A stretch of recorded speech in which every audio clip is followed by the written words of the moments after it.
Hello and welcome once again to Anatomy and Physiology at Glen Community College. I'm Dr. Hartung. For this video, I'm looking at bones of the pectoral girdle or shoulder girdle. And the two bones that we have here that basically make up your shoulder are the clavicle, which is this bone here. And there's no major features that I want you to know for this. Just recognize the bone. Notice it's probably the only bone that is this small and has this S shape to it. So that might be how you recognize it. Another way to help recognize it is one end is more flattened while the other end is more rounded. If I put it head on, you can kind of see it's much more rounded than the other end. So that's a clavicle. This is a scapula or shoulder blade bone. And I'm first going to go over the major features of this bone that I usually have students know, and then I'll go over some of the other ones. The glenoid cavity or glenoid fossa is here, and it articulates with the humerus, the upper arm bone, to make up your shoulder. The next feature I want to go over is the acromion, and it is this process that comes up off of the spine of the scapula. So this is the spine. The spine leads again to the acromion process. The caracoid process comes off right next to the glenoid fossa. So this is the caracoid process. Get another angle on it.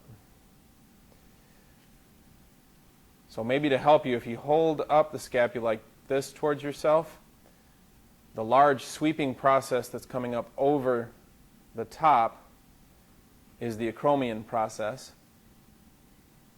and the caracoid process is the other one.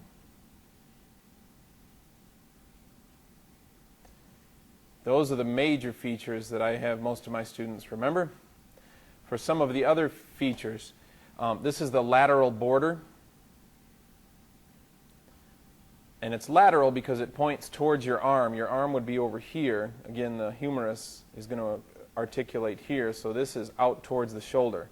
So this is the lateral process, which would make this the medial border or medial process.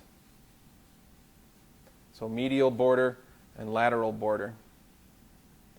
Superior border is up here. This angle here is the superior angle. The inferior angle is down here. The way this part kind of points out, this area over here kind of comes to a point, and that's the lateral angle. The tip of the lateral angle is the acromion. That covers pretty much all of the features for the scapula. One other thing I'll go over with you is how to tell whether this is a right scapula or a left scapula. The spine of the scapula always points posterior. So we know that this is pointing towards the back. And the acromion process always points laterally. So this is going to point towards a shoulder. That means that this other side, the medial border, is going to point towards the spine. So if the spine's here and there's a shoulder here and we're looking at the back based on where the spine of the scapula is, this is a right scapula. And let me really quickly grab you the left one. This is the way they would sit on a person's back. Here's where students sometimes get confused. They think of these scapula as wings, so they arrange them like this.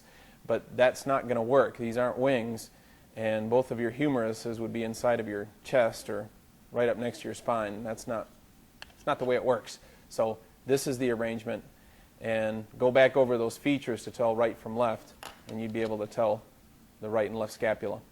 Any questions? Email, call me, and thanks again for watching.